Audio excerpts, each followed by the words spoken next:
Hello everyone. आज की इस क्लास में मैं आप सभी को मैथ्स का मेमोरी बेस्ड क्वेश्चन कराने वाली हूं, जो कि एसएससी सीजीएल एग्ज़ाम के लिए आज का ये क्लास इम्पॉर्टेंट है। इस क्लास में जो भी क्वेश्चंस कराऊंगी सभी क्वेश्चंस इम्पॉर्टेंट है एग्ज़ाम के लिए, और इस क्लास से क्वेश्चन ज़रूर पूछा जा सकता है एग्ज़ाम में। तो आज की इस क्लास को स्टार्ट करती हूँ। पहला क्वेश्चन है, क्वेश्चन दे रखा है ए, बी और सी एक टंकी को क्रमशः 12, 15 और 20 घंटे में भर सकते हैं। यदि नल ए पूरे समय के लिए खुला रहे और तथा बी और सी बारी बारी से एक एक घंटे के लिए खोले जाते हैं तो टंकी को भरने में कितना समय लगेगा। तो कहा गया है यहाँ पर ए टंकी को 12 घंटे में और बी टंकी को 15 घंटे में, सी 20 घंटे में। तो यहाँ 12, 15 और 20 तीनों का एलसीएम लेंगे 60। 12 से ये चला जाएगा 5 बार में 60, और 15 से चला जाएगा 4 बार में, 20 से चला जाएगा 3 बार में। अब कहा गया है ए पूरे समय के लिए खुला रहता है, तो ए ले लेंगे और तथा बी और सी बारी बारी से एक एक घंटे के लिए। तो यानी एक घंटे में बी ए के साथ खुला रहेगा। तो ए का है क्षमता 5 और बी ले लेते हैं, बी का है 4। तो इनको ऐड कर लेंगे तो यहाँ से 9, एक घंटे में 9 यूनिट भर पाएंगे। और उसके बाद फिर ए ले लेंगे, ए के साथ बारी बारी से बी और सी को लेना है, तो उसके बाद ले लेंगे यहाँ पर सी। ए का तो 5 रहेगा और सी का 3। तो यहाँ से आ जाएगा ये अगले घंटे भर रहे हैं, कहा गया है बारी बारी से, तो यानी अगले घंटे ए और सी भरेंगे टैंक को। तो यहाँ से आ जाएगा 8 यूनिट आ जाएगा। अब ये जो एक घंटे है और फिर यहाँ पर एक घंटे, इन दोनों को ऐड कर लेंगे, ऐड करेंगे यानी 2 घंटे ले लेंगे। 2 घंटे में फिर इनके यूनिट्स को भी ऐड करना होगा। तो यहाँ से आ जाएगा 17 यूनिट। अब हमें टोटल जो कि यूनिट है 60 है। हमें 17 में 17 को 60 तक जाने के लिए 17 में ऐसा कौन सा संख्या मल्टीप्लाई करे ताकि 60 बन जाए। तो मैं यहाँ पर तीसरा मल्टीपल ले लेती हूँ। 17 का तीसरा मल्टीपल लूँगी तो 51 हो जाएगा, जो कि 60 के करीब हो जाएगा, 51 यूनिट। तो जैसा कि यहाँ पर 3 का मल्टीप्लाई इस साइड किए थे, तो इस साइड भी घंटे में भी 3 का मल्टीप्लाई हो जाएगा। तो यहाँ से आ जाएगा 6 घंटे में 51 यूनिट टैंक जो कि भरा जाएगा। और टोटल कैपेसिटी क्षमता है 60, टोटल क्षमता है 60 और 6 घंटे में 51 यूनिट टैंक भरा गया है। यहाँ पर 51 है।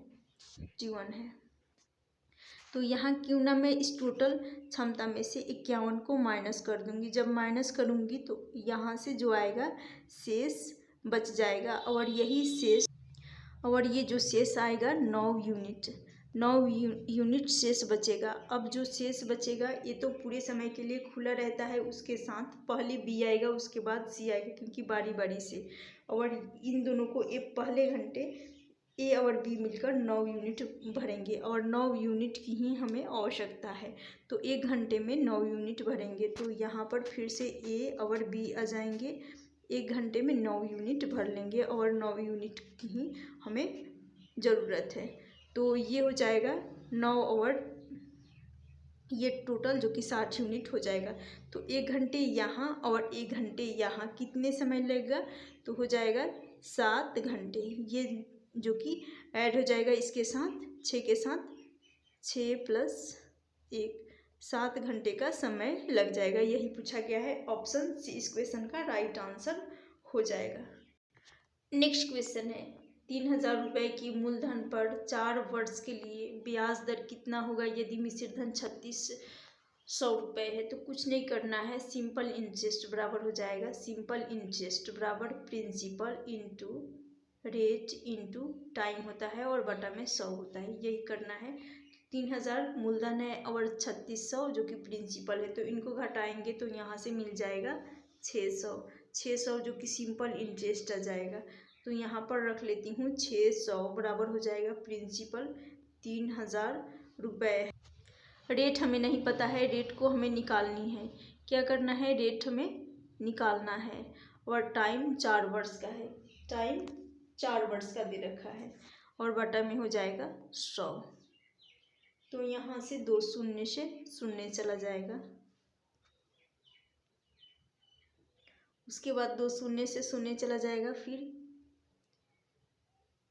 ये चला जाएगा 20 तिया 60, एक शून्य से शून्य चला जाएगा, 20 तिया 60, यहाँ से आ जाएगा 20 आ जाएगा। फिर 4 से 20 को काट लेंगे तो आ जाएगा 5%, यानी रेट निकल कर आ जाएगा 5%। यही पूछा गया है, तो ऑप्शन डी इस क्वेश्चन का राइट आंसर होगा। नेक्स्ट क्वेश्चन है, ए किसी काम को 12 दिनों में पूरा कर सकता है, बी उसी काम को 18 दिनों में पूरा कर सकता है। ए काम को 4 दिन तक करता है तो बी पूरे काम को कितने दिनों में कर लेगा। ए 12 दिन में, बी उसी कार्य को 18 दिन में। अब यहाँ पर 12 और 18 दोनों का एलसीएम 36 ले लेती हूँ। 12 से ये 36 चला जाएगा 3 बार में और 18 से 2 बार में चला जाएगा।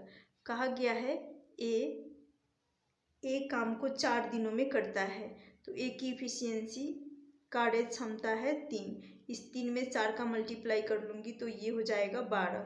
ये जो 12 आया है ये होता है टोटल वर्क। इस टोटल वर्क में से 12 को घटा देती हूँ तो यहाँ से आ जाएगा 24 जो शेष बचेगा ये 24 कार्य अब बी कितने दिन में पूरा कर लेगा। और बी की इफिशियंसी है 2, तो 2 का भाग लगा देती हूँ। बी की इफिशियंसी है 2 का भाग लगा दूंगी 24 में, तो यहाँ से आ जाएगा 12 दिन में कर लेगा। ऑप्शन ए इस क्वेश्चन का राइट आंसर होगा। नेक्स्ट क्वेश्चन है, जैसे कि 225 अनुपात 49 का मध्य अनुपात निकालना है। तो जब भी मध्य अनुपात यानी मीन प्रोपोर्शन निकालने के लिए क्या किया जाता है, मीन प्रोपोर्शन बराबर होता है √AB। तो यहाँ ए जो की है 225, उसके बाद बी है 49, तो इसको क्या यहाँ पर इसको सिर्फ रूट में हमें रखना होगा। रूट तो 225 है और गुना में है, गुना कर लेती हूँ। उसके बाद 49, तो आप सभी को पता होगा जब ये √225 और 49 है तो ये रूट से बाहर आएगा, तो यहाँ पर आ जाएगा 15 का स्क्वायर 225 होता है और 7 का स्क्वायर 49, तो 15 और 7 इनका मल्टीप्लाई कर लेंगे तो ये हो जाएगा 105। ऑप्शन डी इस क्वेश्चन का राइट आंसर हो जाएगा। उसके बाद यदि पूछा जाता है यहाँ पर थर्ड प्रपोर्शन, तो थर्ड प्रपोर्शन के लिए क्या किया जाता है, B² अपॉन में A होता है। थर्ड प्रपोर्शन तो B² अपॉन A होता है। और ऐसे यहाँ पर तो 2 है, यदि 3 संख्याएं दे रखी होती, 3 अनुपात दे रखे होते हम तो, और पूछा जाता है फोर्थ प्रपोर्शन, तो उसके लिए क्या किया जाता है, यहाँ BC अपॉन होता है A। जब 3 अनुपात में हो, 3 संख्या जो कि अनुपात में हो, तो फोर्थ प्रपोर्शन निकालने की बात कही जाए तो ये होता है BC upon A।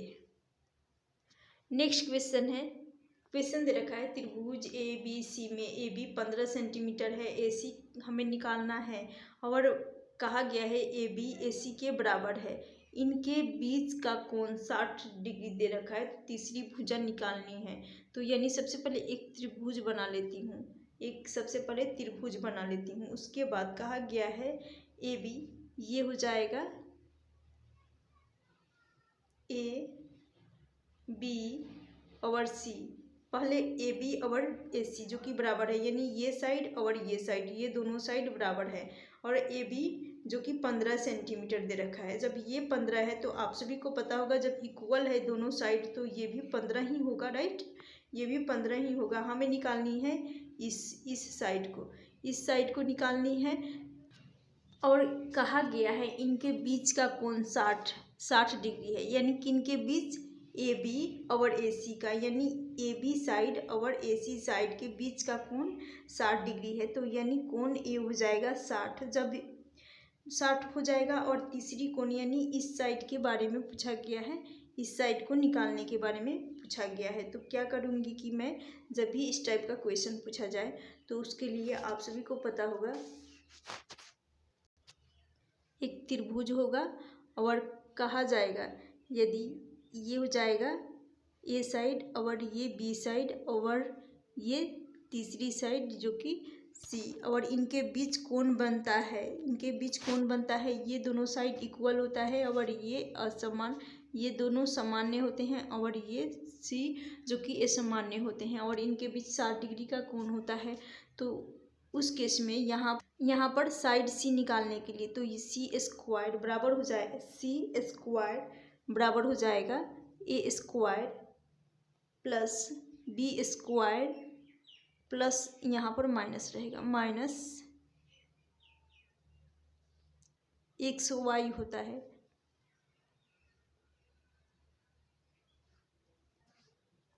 A B हो जाएगा, A square plus B square minus A B हो जाएगा। तो यही जो कि रूल यहाँ पर लगाना है। तो जैसे कि ये दोनों इक्वल हैं तो ये हो जाएगा 15 और 15, हमें निकालना है BC। तो BC निकालने के लिए यहाँ पर ए जो कि है 15 स्क्वायर कर लेते हैं। तो स्क्वायर यहाँ पर 15 का स्क्वायर प्लस फिर यहाँ पर हो जाएगा 15 का स्क्वायर माइनस ए बी। तो ए बी यानी 15 इंटू 15 वही सेम प्रोसेस रहेगा। तो यहाँ से 15 से 15 ये स्क्वायर है तो ये भी कट जाएगा। उसके बाद हमें चाहिए BC यानी ये वाला साइड चाहिए, BC चाहिए, ये स्क्वायर में है तो सिर्फ BC का मान आ जाएगा 15। तो ऑप्शन सी इस क्वेश्चन का राइट आंसर हो जाएगा, 15 ही होगा। नेक्स्ट क्वेश्चन है, एक वृत्त की त्रिज्या 14 सेंटीमीटर है, केंद्र पर 60 डिग्री का कोण बन रहा है, तो चाप की लंबाई ज्ञात करनी है, चाप की लंबाई निकालनी है। तो जैसा कि एक वृत्त है, एक वृत्त बना लेती हूँ, और केंद्र पर 60 डिग्री का कोण बन रहा है, केंद्र पर 60 डिग्री का, तो ये यहाँ एक केंद्र मान लेती हूँ और इस केंद्र से 60 डिग्री का कोण बन रहा है।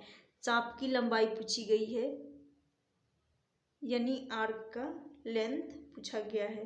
तो चाप की लंबाई निकालने के लिए और त्रिज्या जो कि 14 सेंटीमीटर है तो ये 14 हो जाएगा और इस केंद्र पे ये हो गया केंद्र, इस केंद्र पे 60 डिग्री का कोण बना हुआ है। तो जब भी इस टाइप का क्वेश्चन पूछा जाए और आर्क का लंबाई पूछा जाए लेंथ, तो चाप का लंबाई हो जाएगा, चाप की लंबाई बराबर होता है 2 पाई r अपॉन में होता है 360 गुना होता है थीटा। तो यहाँ क्या करेंगे, सबसे पहले ये जो 60 डिग्री है तो 60 बटा 360 कर लेती हूँ, हमें टोटल 360, इसको काट लूँगी 60 से तो ये आ जाएगा 1/6, 1/6 आ गया। उसके बाद हमें लंबाई निकालने के लिए, क्योंकि ये 1/6 भाग हो जाएगा टोटल, ये टोटल 360 है और इस 360 का एक भाग हो जाएगा 1/6 हो जाएगा। तो अब यहाँ पर 2 इंटू हो जाएगा 2 पाई हो जाएगा 1/6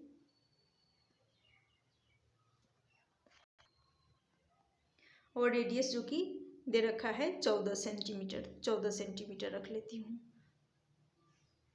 अब इसको जब सॉल्व करूँगी तो ये चला जाएगा 3 दूनी 6 और 7 दूनी 14, 7 से चला जाएगा, फिर 7 इंटू 2 कर लेंगे तो 14 पाई बटा हो जाएगा 3। ऑप्शन डी इस क्वेश्चन का राइट आंसर हो जाएगा। कुछ नहीं करना था, जो बेहद ही सिंपल क्वेश्चन है।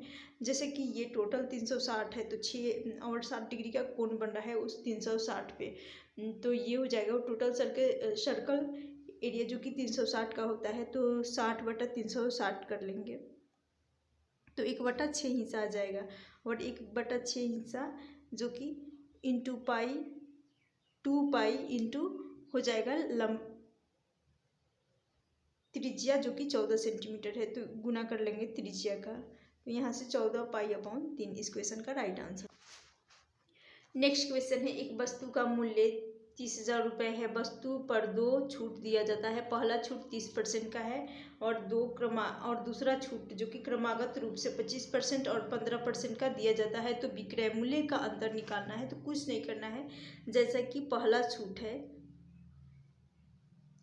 पहला छूट 30% का है, 30% का, और 2 क्रमागत रूप से, दूसरा छूट जो कि क्रमागत रूप से है, तो इसमें सक्सेसिव लगा देती हूँ, यानी ये हो जाएगा 25 + 5 15, 25 + 15। उसके बाद जब छूट है तो यहाँ पर 25 प्लस मल्टीप्लाई हो जाएगा, यहाँ सक्सेसिव लगा रही हूँ, मल्टीप्लाई हो जाएगा 15 बटा हो जाएगा यहाँ 100। तो जब इसको सॉल्व करेंगे तो ये हो रहा है, यहाँ से तो आ जाएगा 25 और 25 × 5 = 30, 30 और ये हो जाएगा। यहाँ पर क्या करते हैं कि 15 की जगह पर 5 बना लेती हूँ, ताकि ऑप्शन में यहाँ 5 रहेगा, 15 नहीं, 5% रहेगा ऑप्शन, जो कि नहीं तो गलत हो जाएगा। तो यहाँ 5 रख लेती हूँ,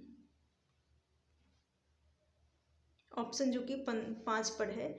तो पहला दूसरा छूट है एक 25% का और एक 5% का, तो यहाँ से आ जाएगा 30%, 30 आ जाएगा। और फिर यहाँ से बन रहा है 25 × 5 यानी 125 हो रहा है। 125 बटा ये है 100, तो 125/100, इसको 25 से काटेंगे, 25 × 5 = 125 और 25 × 4 = 100, तो यहाँ से आ जाएगा 5/4 और यहाँ से 30% आ रहा है। तो आप सभी को पता होगा ये 30 जब डिफरेंस हमें निकालनी है, तो इस 30% से ये पहला 30% जो कि कट जाएगा, पहला छूट कट जाएगा। अब यहाँ सिर्फ बचेगा 3, यहाँ पर सिर्फ बचेगा 5/4%। तो इस 5/4% का हम 30,000 का 5/4% कर लेंगे। 5/4% है, राइट, यहाँ परसेंटेज भी है, तो इसलिए यहाँ पर गुना हो जाएगा 100 का, 100 का गुना होगा, लेकिन ये 2 शून्य से शून्य चला जाएगा। फिर 4 से काट लेती हूँ, तो यहाँ पर 2 शून्य है, जब 2 शून्य है तो 25 × 4 = 100 यानी 25 हो जाएगा। अब ये जो 25 आया है, 25 × 3 कर लेंगे तो 75 हो जाएगा, यहाँ से आ जाएगा 75। अब इस 75 का 5 से मल्टीप्लाई कर लेंगे, 75 × 5 कर लेंगे, तो ये हो जाएगा 375। तो ऑप्शन बी इस क्वेश्चन का राइट आंसर हो जाएगा। तो ये क्वेश्चन भी इम्पॉर्टेंट है। यहाँ एक दूसरा छूट में एक 25% का है और एक 5% का, तो ये जो 30 यहाँ से बन रहा था पहले वाले छूट से कट जाएगा, तो कटने के बाद यहाँ सिर्फ बचेगा 5/4%। अब इसी 5/4% का हमें निकालना है 30,000 पर, तो विक्रय मूल्य निकल कर आ जाएगा। ऑप्शन बी इस क्वेश्चन का राइट आंसर। नेक्स्ट क्वेश्चन है, संख्या जो दे रखी है 3, 2, 1 के 6, ये 6 से विभाज्य हो तो के का अधिकतम और न्यूनतम मान क्या होगा। तो जैसे कि 3, 2, 1 के और 6 दे रखा है, और जब भी 6 से डिविजिबिलिटी चेक करनी है तो सबसे पहले 6 को तोड़ते हैं, ब्रेक करते हैं, तो ये 2 और 3 के गुणज में है, 2 और 3 के गुणज में है। तो 6 से विभाजकता चेक करने के लिए जो संख्याएं 2 से भी कट रही हो और 3 से भी, 2 और 3 दोनों से कटनी चाहिए। तो यहाँ से 3 से तो 3 चला जाएगा, ये 2 भी चला जाएगा, यहाँ से ये चला जाएगा 6। अब यहाँ पर 1 है, तो के का अधिकतम मान 1 ले सकते हैं, उसके बाद 2 ले सकते हैं, के का मान 1 ले सकते हैं, अधिकतम और न्यूनतम मान ही हमें लेना है। 2 ले सकते हैं, 2 के बाद ले सकते हैं हम 5 को ले सकते हैं, यानी 2 ही ले सकते हैं, क्योंकि हमें जो कि संभव मान ही हमें चाहिए। 6 नहीं लेंगे क्योंकि 7 बन जाएगा और 7 से जो कि नहीं कट पाएगा। 7 यानी 6 लेंगे तो 6 + 1, ये 6 प्लस ये वाला 1 हो जाएगा 7, तो इसलिए हम 7 नहीं ले सकते। तो 1 2 3, 3 मान संभव है, राइट। के का 3 मान पॉसिबल है, लेकिन यहाँ पर अधिकतम और न्यूनतम कहा गया है, तो न्यूनतम 1 ले सकते हैं और अधिकतम यहाँ पर 5 ले सकते हैं। अधिकतम 5 ले सकते हैं और न्यूनतम 1। इन दोनों का मान पूछा गया है, तो इनको ऐड करके ही हम ले सकते हैं। तो ऑप्शन बी इस क्वेश्चन का राइट आंसर हो जाएगा 6।